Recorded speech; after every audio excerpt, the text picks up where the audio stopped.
you tonight? I see there are some of you out here. Hi, David. Hi, everyone who's here. I am Coco Huff for cocohuff.com, COCOHOUGH. I am so excited to be here tonight. We're making something sweet and delicious, and I can't wait to share it with you. Hi, Jen. Happy Tuesday from snowy Michigan. Oh my goodness. I don't know if I can take it anymore. I hope it gets warm there soon. It's like 70 here today, finally. But snow is nice too. Actually, this is a good comfort, like winter dessert. So that's perfect for you today in Michigan. Hi, John. Hi, Teresa. Hi, everybody. Thank you for joining me. So, like I said, I am Coco Huff, and we are in my kitchen tonight. We're doing what we've been doing since September, which is looking at classic recipes and sort of breaking them down, talking about how to make them fairly easy and usually in under an hour's worth of actual hands-on time. There's often some resting or things in between, not so much tonight. So tonight we're making a chocolate lava cake, which is something that you see in restaurants everywhere, and it is quite easy to make as well. So easy, in fact, that I thought, oh my gosh, this video is going to be like 5 minutes long, but then I went through it once and it was more like 20. So this might be a short night, or I might talk a lot as usual, and it will be longer. So the chocolate lava cake, for anyone who does not know, is a chocolate cake that has a cakey outside and is soft in the middle. So what we are going for is sort of once we cut into it, it's going to ooze out chocolate, hopefully. It's really a matter of timing and temperature and you know, the moisture of your batter. I did one accidentally on convection and it made a chocolate cake, which was also delicious. So worst case, that's what we'll have, but hopefully it's going to work out while I do one while we do the rest of them, something like that, if that made any sense. So basically the molten part of the chocolate molten lava cake is the batter itself that's less cooked, but there's hot chocolate that tempers the egg, so nothing is really raw, and we'll see that as we go along. Hello, Sue and Lou. Welcome. They said they love chocolate lava cake, and thank you. You're very welcome. So let's talk about what we have. I have 6 ounces of semi-sweet chocolate. This is a 60% cocoa Ghirardelli chocolate. You could use Valrhona. You could use semi-sweet chocolate chips. Use, you know, whatever you have that's not a very sweet milk chocolate. You can use 70%. To make it a little bit more on the bitter side. And then we have a 1/4 cup of sugar, some eggs, some butter, flour, and that's really it. It's very simple, and some things to garnish with. So step 1, what we want to do is melt our chocolate. So let's clear this out a little bit. It's almost free of flour too, so this could very easily be gluten-free, and we'll talk about how you could do that. And as always, if you have questions as I'm going along, please just ask them, and we'll talk about that. So I have a double boiler right here, you can see it actually, which is just my saucepan filled with boiling water and a glass bowl, a tempered glass bowl on top. You could use a metal bowl as well, anything that fits securely on top of your pot.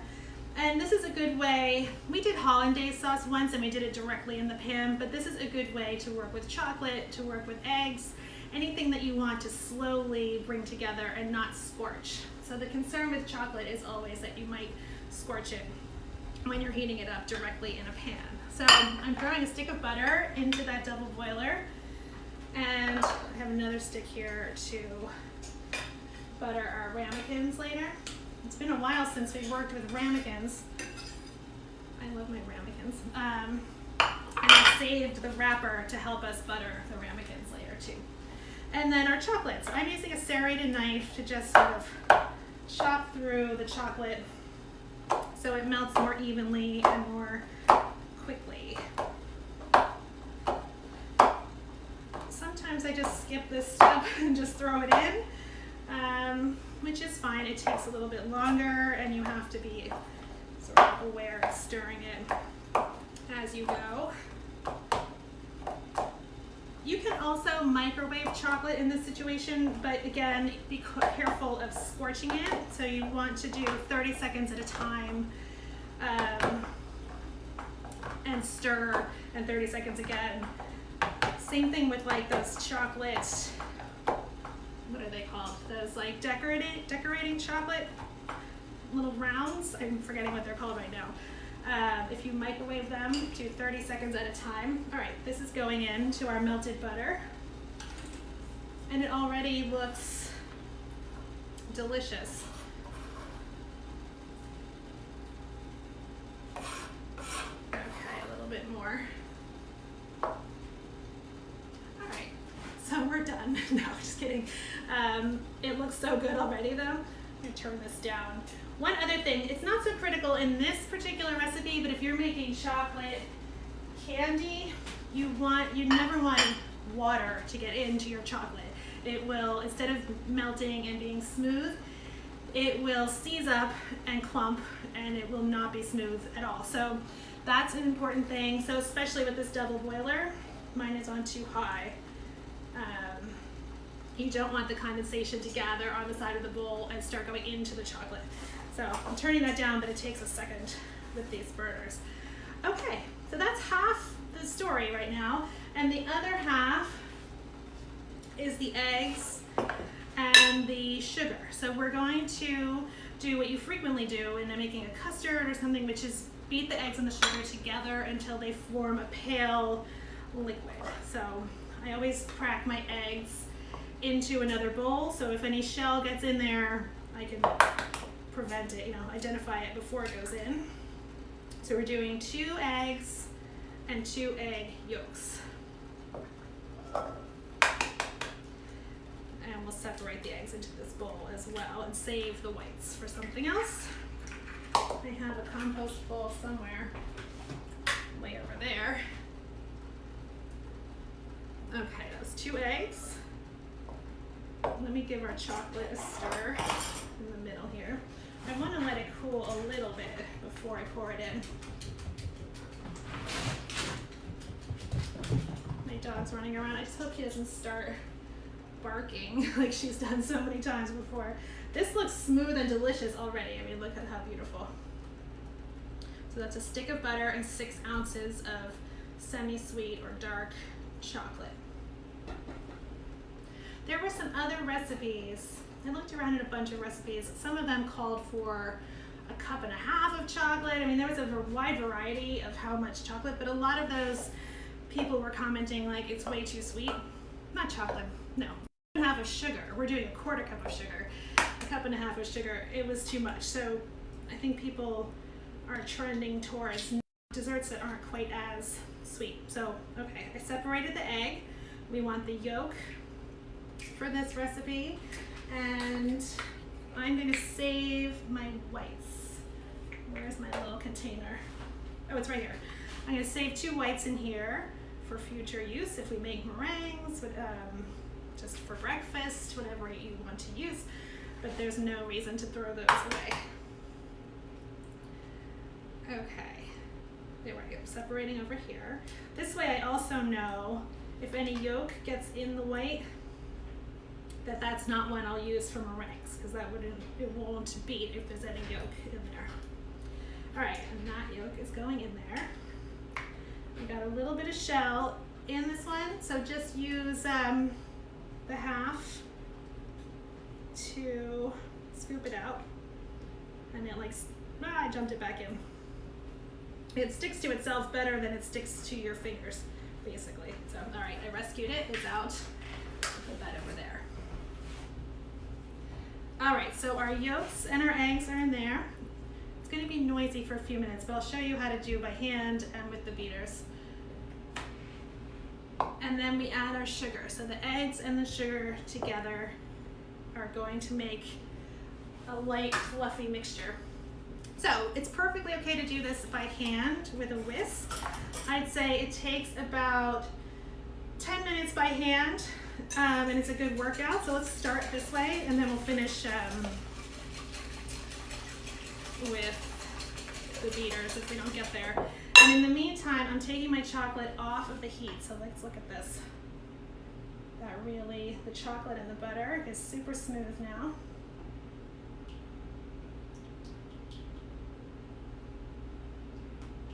Nice and shiny. Okay, and that was perfect timing because I don't want it to be like boiling hot. I still want it to be hot, but not boiling, or it's just going to cook my eggs, and then we will end up with a more solid result at the end. So you can see that's really steaming hot right now. We'll give it a few seconds to cool. Okay, and we start beating the eggs. So I'll show you the, so as you can see, I think it's very helpful to have a really big bowl like this for what we're doing, and a whisk that's flexible. Some are more stiff than others, and some are more flexible.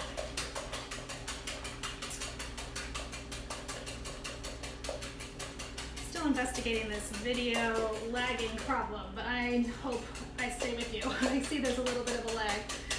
I reset my stuff, we're working on it. John had some suggestions for me, which I appreciate, and we'll see what happens. All right, and then as you go, you can see bubbles starting to form in here.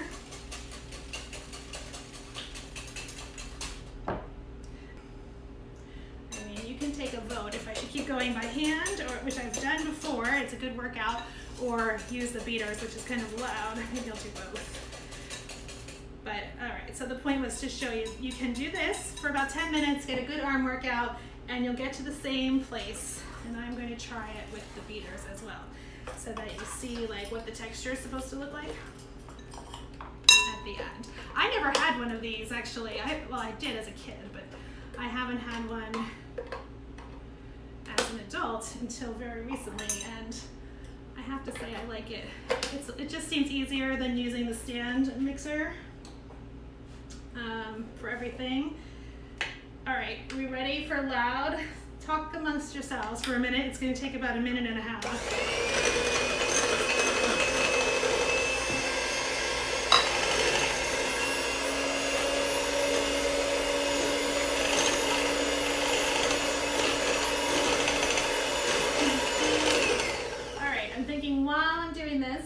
Maybe if you want to tell me some of your favorite desserts. I've gotten so many great meal ideas, which we're working down the list of all those. I don't have a lot of desserts, and I think people were very excited about this one actually. So I'd love to know your favorite desserts.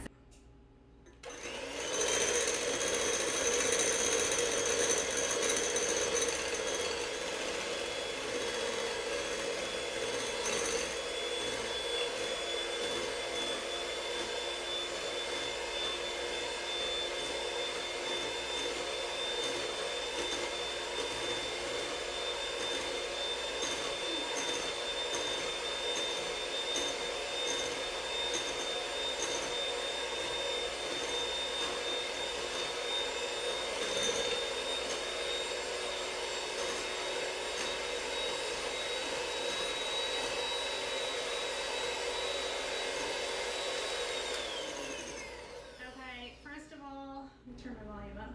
I hope your ears are okay. I want to show you where we are.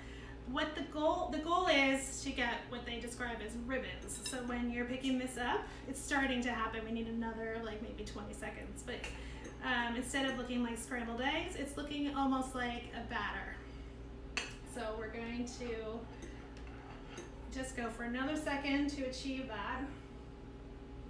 Volume down.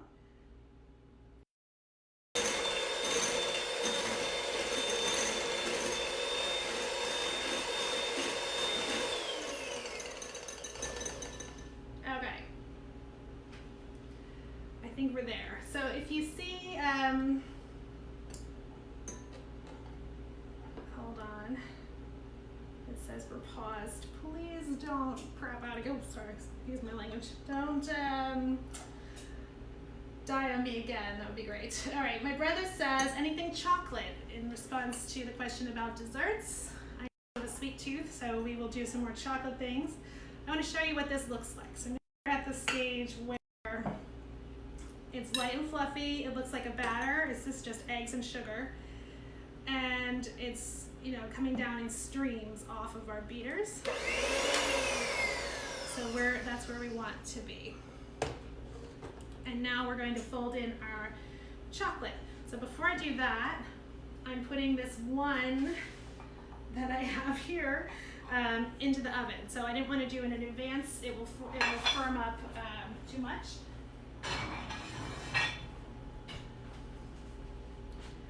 Set a timer for 10 minutes. So. Okay, 10 minutes and counting. Okay, so we have 10 minutes on the timer. My oven is at 425, and we're hoping for the best, that it's going to be molten in the middle and like cake-like on the outside. Okay, so we have our hot chocolate. This is just, you know, you can touch it now. It's still pretty hot, but it's not unbearable. And we're going to do what you frequently do when working with eggs, which is temper them with the hot chocolate by pouring a little bit in there and kind of get them used to the heat. So we're not shocking them with so much heat at once. Okay, and then give that a second, whisk it up, and then we're going to fold the rest. So this is true of egg whites, anything where you're adding the beaten eggs to a hot liquid. You put a little bit in there to temper it, and then you fold the rest in. So let's do that. So the rest of this goes in at once. And then we're going to butter and flour our ramekins and get them in the ramekins. All right, so it's actually not so hard to fold this because it's so liquidy. Okay. I think, did I jinx myself? I was just saying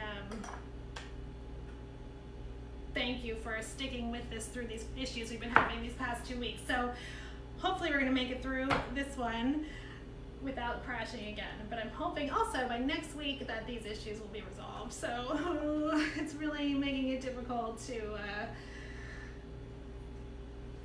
emotionally. So, but I'm just glad you're all here. So let's just quickly, first of all, put the flour in the batter that I had just started baking. We're doing an experiment today. Let's see. I'm putting 1 tablespoon of flour into this batter at the last second. And I think you can also very easily make this gluten-free. It's really just holding it together ever so slightly. Okay, and now we're going to talk about buttering and flouring our ramekins. John is back. I know John was like, you need this and you need that. I was like, okay, I did upgrade my internet. It's coming this week. Thank you, John. And we'll see. We had about a 2-month run of no issues, and now let's see what's going to happen. Okay, but here are my ramekins. I actually went on like a ramekin destruction spree and realized I broke a lot of my 6-ounce ramekins, so I have 6 of those. But this is for 6-ounce ramekins. You could experiment very easily with a larger one or a smaller one, and just how long do you bake them? You know, a little bit more time or a little bit less time for the different sizes. And then I just took one of them and threw it in the oven, but this recipe is really for 4, and it's a 1/2 cup of batter per ramekin. So let's get our cup measure, and we're going to do these 3. So I hope what's coming across is that this is the easiest, almost no ingredients recipe, despite internet issues. Hi David, hi John, hello everybody who came back to me. Thank you. Oh, I wanted to show you the maple syrup too. I'll do that before we go, if things go well. It is finished, and I'm working on a video showing the process up close that probably will go on TikTok and Instagram. Okay, so I buttered my ramekins, and I'm putting 1/2 cup of batter in each one. All right. What I'm going to do is what I've actually frequently been doing is write down actually what I did after the fact, so you can go back and check under the finished video what I did, because I've done 2 different things here so far. once I floured the ramekin, once I didn't. I've done it both before in the past, and they actually both do work, so we're going to be okay. And then these will go into my 425 degree oven. Let's see, how much time do we have left? 1 minute. Let me take a look at them. Oh yeah, they're looking pretty good. Okay, one is much darker than the other. So we have 1 minute left to take that first one out of the oven and then plate it. So let's see.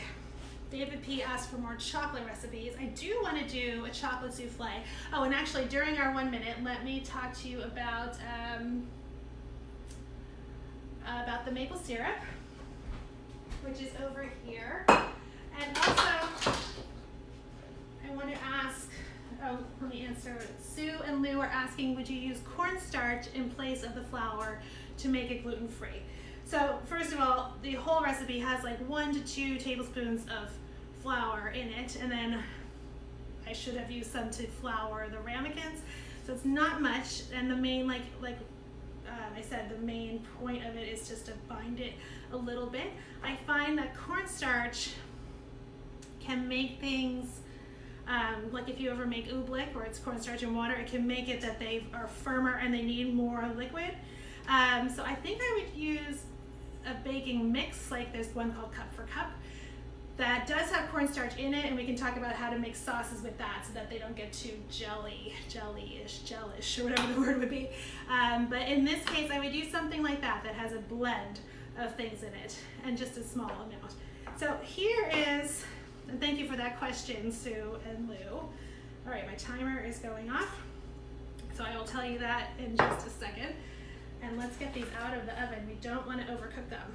If you do overcook them, you have basically a flourless chocolate cake. So that's okay too.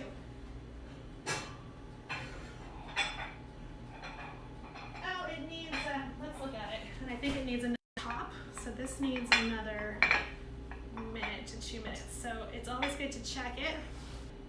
Set a timer for 1 minute and 30 seconds. Okay. And then we'll check it again. 1 minute and 30 seconds and counting.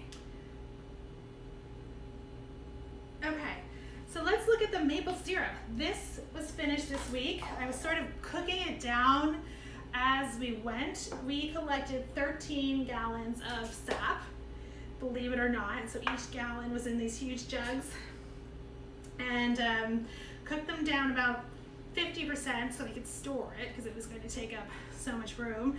And then they were sort of like a brown color, and then we cooked them down another 50%, and then finally finished it. So we got about 2 cups of maple syrup from 13 gallons of sap, which was pretty incredible.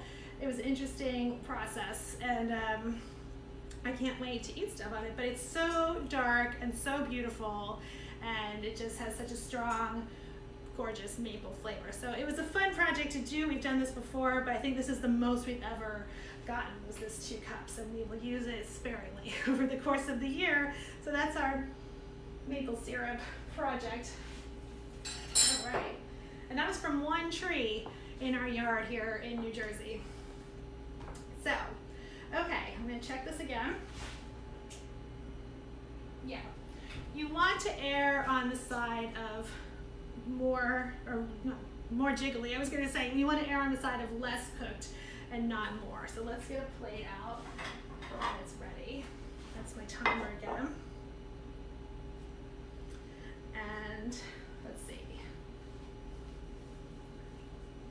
It's that sweet spot of cooked enough, but not solid on the inside.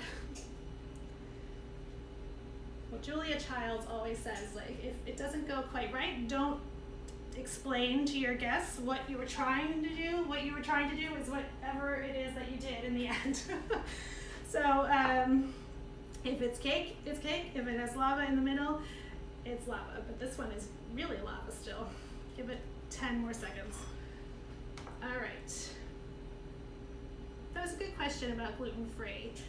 We've made a lot of bechamel so far on these live streams, maybe 3 or 4 times, and I've used that Cup for Cup for that as well. But it is true, the cornstarch content makes it like a little gloopier. So you have to, what I find is add the last bit of hot milk and not whisk it in. Like let it be liquid still, and it works better. Helene is here. Hello. How are you? I'm glad you're here. So you're about to witness hopefully a stunning success of chocolate lava cake. We're about to take it out of the oven, and let's take a look again. Oh yeah, I think this looks good. This is my, yeah, I think this one looks good.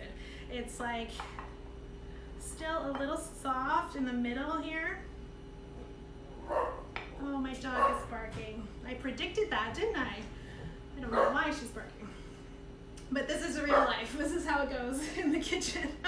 So we have to let that cool for about a minute. And then I'm going to garnish it with some raspberries and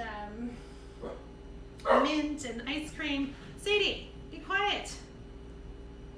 There's nothing there for her to bark at. Hi, Kelly. Kelly is here with us. I'm glad to see you. Okay.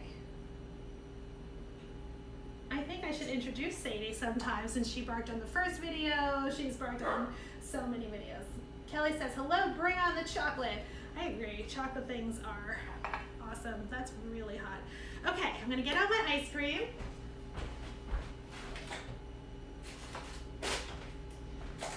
And we're gonna plate this up. So just to recap, we had our stick of butter with 6 ounces of semi-sweet chocolate that we melted over the double boiler. We had 2 eggs and 2 egg yolks blended with a 1/4 cup of sugar over here. That was loud for a while. And then we tempered the eggs by pouring a little bit of the melted chocolate, like we let it cool a little bit, poured it in, whisked that so the eggs could come up to temperature a little bit, and then folded the rest in, and then folded in, sort of, I kind of missed a step, but fold in 2 tablespoons of flour, and then pour it into your buttered, floured ramekins. That's the summary. It sort of went that way, but it's still going to be awesome. Okay, so I need, this is a very hot little thing here. Let's clear this away. I think I'll put the words of what I just said on the video for YouTube. Do I need to just make sure with a knife that it's loose? Maybe. What you don't want is for it to stick. Oh, it's not going to stick. Okay. Woo! Look how great that looks. It's coming away from the sides. Oh, I meant to say also, I was reading about the history of this because it's in every American restaurant everywhere, and I thought, where does it come from? It's actually, there's a debate between Jacques Therese, the chocolatier, and Jean-Georges, the chef, of which one of them invented it. They both say that they invented it. Jean-Georges says he pulled a cake out of the oven early, and that, voila, that became the chocolate lava cake. And Jacques Therese, who I also love, says that he invented it. So I think we need to know a little bit more about that. All right, I'm inverting this onto a dessert plate. The glove's not all the way on my hand. Okay. Oh, so happy, so happy. Sometimes, this is how I felt with the souffle. I was nervous the whole time that it wasn't going to work, and it did work, so I should not doubt so much. So here's our lava cake. You can feel that it is still very soft. So I'm hoping for something awesome. And I'm just going to garnish it with some raspberries on top. I think it's always fun to be fancy, even at home. A mint leaf. You don't want to fuss too long because you don't want the heat to kind of carry over and cook the inside, but this is how I would serve it. And let's talk about how to serve ice cream with something like this. I like to make what's called a quenelle. Oh my god, that looks really good. Which is, you take 2 spoons. Oh, this is very firm for this. I'll give you the idea, but the ice cream should be a little softer. Take 2 spoons and and push them together. It's a little too firm, but in the end, what you want is basically like a 3-cornered oblong shape. And you get that by pushing the spoons together and sort of swiping the ice cream off from one to the other. So I'm sure you've seen that shape in restaurants before. Make your ice cream a little bit softer so it's easier to do. And there we have it. Oh, but we have to cut it open. Okay, so here we have our chocolate lava cake with ice cream and raspberries. And are we ready to try it? I'm so excited. I get my fork. I'm a little nervous. Okay, I used that knife already. Let's cut into it. Happy day! Look at that! Oh yeah. Wow. Okay, this is successful. I'm so happy. All right, what I need to learn is, and this is good advice for all of us, is not to worry so much. I was like, what if it doesn't work? What if it's not liquidy? What if it's this? What if it's that? Because I did make one before that was not liquidy. So this was perfect. I'm gonna write out exactly what I did, and let's try it. Oh my God. Oh wow. Mmm. Holy moly, it's so good. Please try this and please send me your pictures. We've made so many good things and I think I am most excited about this right now. That is so good. It's super, super rich. Like, I think you really need the ice cream to kind of brighten it up. It's so rich. Mm. Wow. Okay, try it. Send me pictures, send me messages, let me know what you think. And wow, thank you all for being here. And let me just say, that took us, with a lot of ins and outs and this and that, you know, it's only been 42 minutes total. So it's really not so hard. And like I said, it's actually a do-ahead dish. And if I didn't say already, make sure your batter comes back to room temperature before baking. If you are doing it at home. And that's it. That's all I have to say about that.